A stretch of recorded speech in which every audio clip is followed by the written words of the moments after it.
माँ, आप हमारे लिए कपड़े लेकर आई क्या? सबर कर, जरा अभी लाती हूँ, अंदर अलमारी में रखे हैं लाकर। ये कहकर कमला सीधे अपने कमरे में गई और वापस आते हुए उसके हाथ में 2 पैकेट थे। और फिर, छी, ये कैसा सूट है, कितना सस्ता सा लग रहा है। हाँ तो जितने पैसे मेरे पास थे उसमें यही 2 सूट आ पाए हैं। तो ये भी क्यों लाई माँ? जाओ वापस कर दो जहां से भी लाई हो। दीदी ऐसा नहीं कहते, आप एक बार पहनकर तो देखो। तो चुप कर, तू ही पहन लेना इसे, क्योंकि मैं तो इसे नहीं पहनने वाली। तभी प्रिया ने अपनी माँ से कहा, माँ आप चिंता मत करो, अभी दीदी गुस्से में है, थोड़ी देर बाद जब गुस्सा ठंडा हो जाएगा तो अपने आप सब ठीक हो जाएगा। ऐसे ही वक्त गुजरता गया और फिर एक दिन, माँ आपको सिद्धार्थ कैसा लगा? अच्छा लगा, लेकिन बेटा हम लोग उनकी बराबरी नहीं कर सकते, बहुत अमीर घर से है वो। तभी तो मैंने उसे चुना है माँ, पता है कितना पैसा है उसके पापा के पास। आप देखना आपकी बेटी राज करेगी राज। और मैं तो कहती हूँ प्रिया, तू भी कोई अमीर लड़का फंसा ले। अब मेरा मतलब है कि पसंद कर ले। माँ की जिंदगी तो गरीबी में गुजर गई, कम से कम हम तो अपना भविष्य संवार ले। ये कैसी बातें कर रही हो दीदी? आपने भले ही सिद्धार्थ जी के पैसे देखकर उन्हें पसंद किया है, लेकिन मैं तो वहीं शादी करूंगी जहां मेरी माँ मेरा रिश्ता तय करेंगी। और रही बात भविष्य की, तो वो तो ऊपर वाला देखता है दीदी। अरे ऊपर वाला कुछ नहीं देखता, लेकिन मैं जरूर देखूंगी कि माँ तेरी शादी किस राजकुमार से करती है, और वो कौन सी बैलगाड़ी से विदा कराने आता है तुझे। कुछ दिनों बाद रिया और सिद्धार्थ की शादी हो गई। रिया वाकई अमीर हो गई थी और अपनी माँ और छोटी बहन के सामने अपनी इस अमीरी को जताने का वो एक भी मौका नहीं छोड़ती थी। माँ ये देखो, मैं तुम्हारे लिए नई साड़ी लेकर आई हूँ, और प्रिया ये ले तेरे लिए सूट, पता है पूरे 1500 का है। अब जब मैं इतने महंगे कपड़े पहनती हूँ तो कुछ भला तो तेरा भी होना ही चाहिए। थैंक यू दीदी। अरे थैंक यू छोड़, और जल्दी से मेरी तरह कोई अमीर लड़के से सेटिंग बिठा ले। अब तेरा होने वाला पति मेरे ससुराल भी तो आएगा ही, तो इस बात का भी ख्याल रखना जरा। ऐसे कुछ और साल बीत गए और फिर कमला ने प्रिया की शादी आकाश से तय कर दी। आकाश बहुत ही अच्छा और संस्कारी लड़का था। और फिर शादी के बाद ससुराल में, आपका स्वागत है भाभी। वाह भाभी, आप तो बहुत सुंदर हो।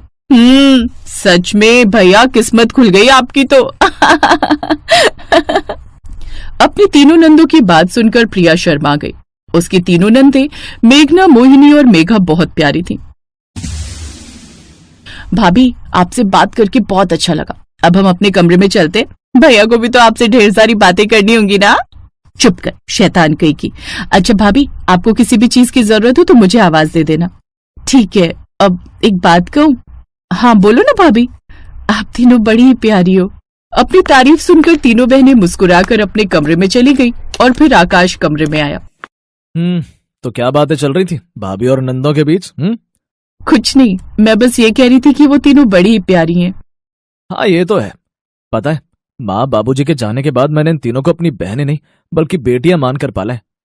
ये कहते हुए आकाश की आंखों में आंसू थे। फिर उसने लंबी सांस लेते हुए आगे कहा, वो रात में कभी नहीं भूल सकता। एक औरत इन तीनों बच्चियों को हमारे घर के बाहर छोड़कर चली गई और उसके कुछ दिन बाद ही मेरी माँ और बाबूजी को कुछ लोगों ने मार डाला। वो लोग कौन थे, कहां से आए थे, कुछ पता नहीं चला, लेकिन तब से तीनों ही मेरा परिवार बन गई। तो इसका मतलब ये आपकी सगी बहनें नहीं है? नहीं, पर ये तीनों मुझे अपनी जान से भी ज्यादा प्यारी हैं और ये तीनों भी मुझे ही अपना सब कुछ मानती हैं। वो मेघना है ना, पता है उसने बहुत जल्दी घर की सारी जिम्मेदारियां संभाल ली ताकि मैं अपने काम पर ध्यान लगा सकूं। फिर उसी ने दोनों छोटी बहनों को पाला। क्या बताऊं तुम्हें, बड़े कष्ट सहे हमने प्रिया। अब बस, मैं आ गई हूं ना, मैं इनकी भाभी नहीं बल्कि माँ बनकर रहूंगी, ये वादा करती हूँ आपसे। प्रिया की बात सुनकर आकाश को बड़ा सुकून मिला और प्रिया ने वाकई वही किया जैसा कहा था। प्रिया अपनी नंदों से ऐसे घुल मिल गई जैसे वो उन्हें कई सालों से जानती हो। फिर एक दिन प्रिया के फोन पर उसकी बड़ी बहन रिया का कॉल आया। हेलो प्रिया, कैसी है तू? अच्छा सुन, वो श्वेता की शादी में चलना है ना? हाँ दीदी, उसका फोन तो आया था। चलो तो फिर शादी में मुलाकात होती है। पर सुनना, मैं तो बड़ी कंफ्यूज हूँ यार, क्या पहनूं शादी में? वैसे तू क्या पहनेगी? मैं शादी की कई साड़ियां रखी हैं, उन्हीं में से कोई पहन लूंगी। मैंने कहा था ना किसी अमीर लड़के से शादी कर। अगर बात मान ली होती मेरी तो आज मेरी तरह तू भी नई नई साड़ी खरीद रही होती। रिया की बात सुनकर प्रिया को गुस्सा भी आया और दुख भी हुआ, लेकिन उसने पलट कर कुछ कहा नहीं। फिर कुछ दिन बाद शादी का दिन भी आ गया और जब प्रिया नहाकर बाहर निकली तो उसने देखा कि उसके बिस्तर पर एक बिल्कुल नया और काफी महंगा लहंगा रखा हुआ था। ये लहंगा, ये किसका है और यहाँ कौन लाया? ये आपके लिए है भाभी, भैया ने भिजवाया है, बोला है कि आप इसे पहनकर ही जाना अपनी सहेली की शादी में। अरे पर ये तो बहुत महंगा लग रहा है। अब ये तो भैया ही जाने। वैसे एक बात तो साबित हो गई कि वो आपसे प्यार बहुत करते हैं। उस लहंगे को देखकर प्रिया बहुत खुश हुई, लेकिन शादी में उसे इतना बढ़िया लहंगा पहने देखकर रिया की आंखें तो फटी की फटी रह गई। ऊपर से वहाँ हर औरत प्रिया के लहंगे की तारीफ कर रही थी। ये सब रिया से देखा नहीं गया और उसने चिढ़ते हुए प्रिया से कहा, अरे प्रिया, तू तो बड़ी सुंदर लग रही है। वैसे इतना महंगा लहंगा किराए पर लिया है या फिर इसे खरीदने के लिए कहीं तेरे पति ने अपनी किडनी विडनी तो नहीं भेज दी ना? रिया की बात सुनकर वहाँ मौजूद औरतें हंसने लगी, जबकि इस बात पर प्रिया को बहुत गुस्सा आया और वो वहाँ से बिना कुछ कहे चली गई। रिया की अच्छी खासी बेइज्जती हो चुकी थी जो उससे बर्दाश्त नहीं हो रही थी। इस बात से रिया इतना गुस्सा हुई कि उसने अपनी कार उठाई और प्रिया के ससुराल की तरफ बढ़ गई। वहाँ पहुँचते ही उसने गुस्से में प्रिया के घर में आग लगा दी। तभी आग देखकर, हैं? ये आग कैसे लग गई? तुम सब जल्दी बाहर निकलो। हे भगवान, आग तो हर तरफ फैल गई है, बाहर निकलने का कोई रास्ता नहीं है। हे भगवान, चाहे मेरी जान ले लो लेकिन मेरी नंदों को बचा लो। प्रिया भगवान से प्रार्थना कर रही थी और उधर बाहर रिया जोर जोर से हंस रही थी। तभी मेघना ने मोहिनी और मेघा को कुछ इशारा किया। मेघा ने फौरन आंखें बंद की और फिर पूरे घर के ऊपर जोर से बारिश होने लगी, जिससे कुछ ही पलों में आग बुझ गई। और फिर मोहिनी ने अपने लंबे हाथों से सीधे रिया का गला पकड़ लिया। ये क्या? ये सब तुम सब? हम तीनों बहनें परियां हैं। हमारी माँ ने एक शैतान के डर से ही हम सबको आकाश भैया के घर छोड़ दिया था और फिर बाद में उसी शैतान ने हमें और आकाश भैया को अनाथ बना दिया। तब आकाश भैया ने हमें पाला और अब हम अपनी भाभी की जान लेने की कोशिश करने वाली इस औरत को नहीं छोड़ेंगे। मोहिनी, छोड़ दो दीदी को, हम फिर से अपना घर बना लेंगे। इन्हें सबक मिल गया है। मेरी बेइज्जती करने चली थी और खुद सबके सामने अपमानित हुई। दीदी चली जाओ यहाँ से, इससे पहले कि मैं इन्हें रोक न सकूं। इतना सुनते ही रिया गिरती पड़ती वहां से भाग निकली और फिर प्रिया को कभी किसी ने परेशान नहीं किया।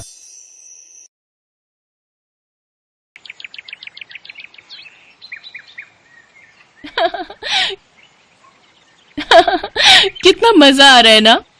हाँ, और आज तो परीलोक का मौसम भी कितना सुहाना है। एक तो इतना अच्छा मौसम और ऊपर से आज तो माँ भी यहाँ नहीं है। आज तो जितना जी चाहे मस्ती कर सकते हैं हम। हाँ, पर शाम होने से पहले हमें वापस परी महल पहुँचना है। अगर माँ को पता चल गया कि हम सारा दिन बाहर थी तो वो बहुत नाराज होंगी। अरे तू चिंता क्यों करती है? मैं अपनी ये छड़ी घुमाऊंगी और पलक झपकते ही तुम दोनों के साथ परी महल उड़कर पहुंच जाऊंगी। वाह रागनी, क्या बात कर दी। अरे मैंने कौन सा चुटकुला सुनाया जो तुम इतना हंस रही हो? चुटकुला ही तो है। हम दोनों को पता है तुमने अभी उड़ने या किसी को उड़ाने का जादू नहीं सीखा है। अब किसने कहा? अभी दिखाऊं तुम दोनों को उड़ाकर? हाँ हाँ दिखाओ ना, हम भी तो देखें जो जादू अब तक हमें नहीं आया वो तुम्हें कैसे आ गया। इसके बाद रागिनी ने फौरन अपनी छड़ी घुमाई और अपने जादू से अपनी दोनों बहनों कामिनी और मोहिनी को उड़ाने की कोशिश करने लगी, लेकिन वो ऐसा नहीं कर पाई और ये देखकर उसका चेहरा उतर गया, जबकि उसकी दोनों बहनें हंसती हुई बोली, अरे अरे अब बस कर रागिनी, इतनी देर से हम हवा में उड़ रहे हैं, अब हम थक गए, हमें नीचे उतार दो ना। सच में उड़ने में तो बहुत मजा आया। उड़ा लो, जितना मजाक उड़ाना है उड़ा लो मेरा। देखना तुम दोनों, जब मैं माँ से ये वाला जादू खूब अच्छे से सीख लूंगी ना, तब तुम दोनों को हवा में उड़ाकर आसमान में ही लटका दूंगी। ये कहानी इन्हीं तीनों बहनों की है, रागिनी, कामिनी और मोहिनी, जो आपस में बहनें थीं और असल में परीलोक की 3 राजकुमारियां थीं। तीनों बहनें खूब मस्तीखोर थीं। जब भी उनकी माँ यानी परीलोक की रानी किसी काम से बाहर जाती तो तीनों बहनें परी महल से निकलकर खूब मटर गश्ती करती। फिर उसी शाम रागिनी, अरे माँ आप आ गई, कितनी देर कर दी आपने? पता है माँ, हम तीनों ने सारा दिन आपका इंतजार किया कि कब आप आएंगे और हम सब साथ बैठकर खाना खाएंगे। अच्छा ऐसी बात है क्या?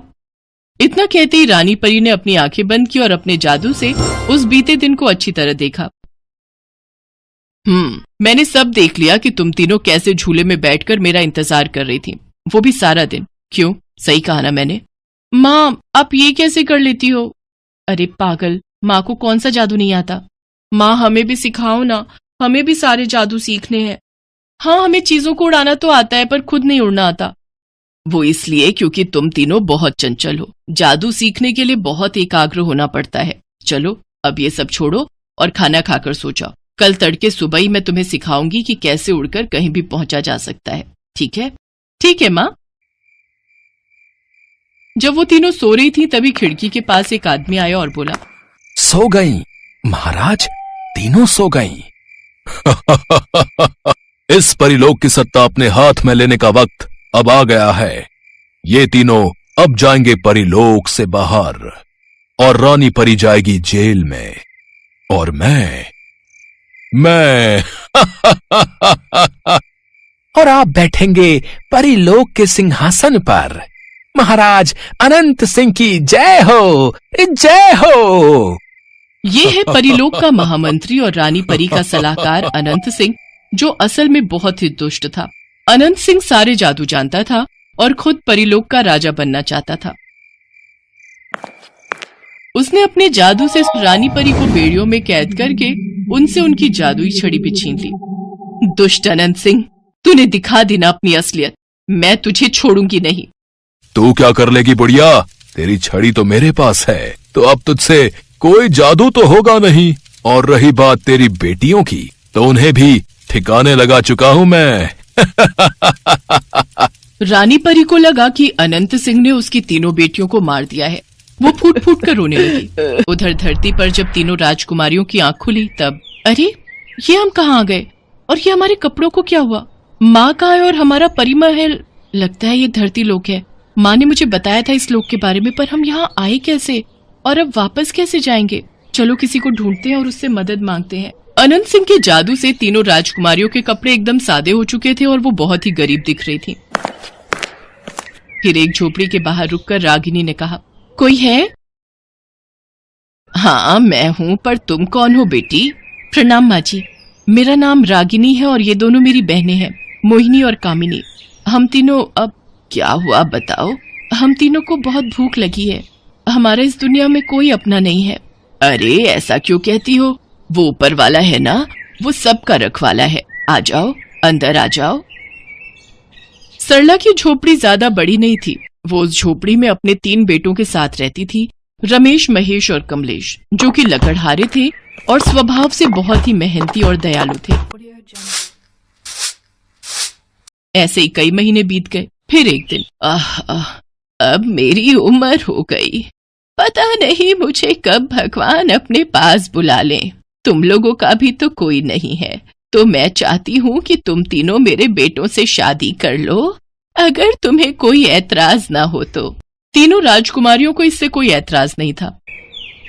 जैसे ही तीनों भाइयों ने अपनी अपनी पत्नी की मांग में सिंदूर भरा, अचानक एक तेज रोशनी हुई, जिसके साथ ही तीनों राजकुमारियां अपने असली रूप में आ गईं और उन्हें उनकी जादुई शक्तियां भी वापस मिल गईं। ये सब देखकर सरला ने अपनी तीनों जादुई बहुओं के सिर पर हाथ रखते हुए कहा, तुम तीनों तो साक्षात लक्ष्मी का अवतार हो। तुम तीनों को अपनी बहुओं के रूप में पाकर मैं तो धन्य हो गई। भगवान तुम्हें सदा सुखी रखे। माँ जी, सुख तो हमें तब मिलेगा जब हम अपनी माँ को उस दुष्ट अनंत सिंह से आजाद करेंगी। हमें आज्ञा दीजिए, परिलोक जाकर सब कुछ ठीक करके आपके पास वापस आने की। सरला ने सिर हिलाकर तीनों राजकुमारियों को जाने की इजाजत दी। तीनों राजकुमारियों ने मिलकर अनंत सिंह का सामना किया और उसे हराकर परिलोक और रानी परी को आजाद करवाया। और फिर, कहाँ जा रही हो मेरी बच्चियों? अब मुझसे दूर मत जाओ। नहीं माँ, हमें जाना ही होगा, क्योंकि अब हमारी एक और माँ है और परिवार भी। क्योंकि अब हम आपकी नटखट बेटियां नहीं रही, बल्कि एक घर की जिम्मेदार बहुएं बन गई हैं। तो हमें हमारा कर्तव्य तो निभाना ही होगा ना? हाँ माँ, लेकिन ये मत सोचिएगा कि हम परिलोक से नाता तोड़कर जा रही हैं। ये परिलोक हमारा मायका है, जिसका साथ हमसे कभी नहीं छूटेगा। हेलो दोस्तों, कैसे हैं आप सब? हमारी कहानियाँ देखने के लिए हमारे चैनल को सब्सक्राइब कीजिए और हाँ, बेल आइकॉन पर क्लिक करना मत भूलिएगा।